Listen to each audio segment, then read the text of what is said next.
દાહોદ જિલ્લાના દેવગઢ બારિયા અને ધાનપુરમાંથી મનરેગા કૌભાંડ બહાર આવ્યું છે। ત્યારબાદ હવે દેવગઢ બારિયા તાલુકાના જ અંતેલા ગામના સાતોળ ફળિયામાંથી ગેરરીતિ આચરાઈ હોવાના આક્ષેપો કરવામાં આવી રહ્યા છે।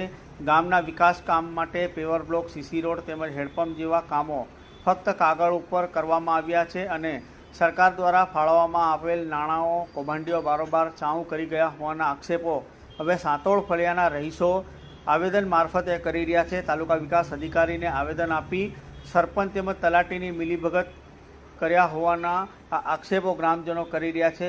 અમારે સતોળ ફળિયાની અંદર આ વસ્તુ અમારે જે બોર અને હેન્ડપંપ અને આરસીસીઓ તે અમારે સત્યળ ઉપર થયેલ નથી અને આ લોકો એવું કહે છે કે અમારે સત્યળ ઉપર આ વસ્તુ થઈ ચૂકી છે, પણ ખરેખર અમે તપાસ કરી તો આ લોકો એવું કહેવા માંગે છે કે સત્યળ ઉપર થઈ ચૂકી છે અને પૈસા પણ આ ઉપડી ગયા છે। કેટલા કામો છે અને કામો તો અમારે જે બોર, હેન્ડપંપ, આરસીસી અને બ્લોક આ વસ્તુ અમારે સત્યળ ઉપર છે જ નહીં અને આ લોકો નાણાં ઉપાડી લીધા છે।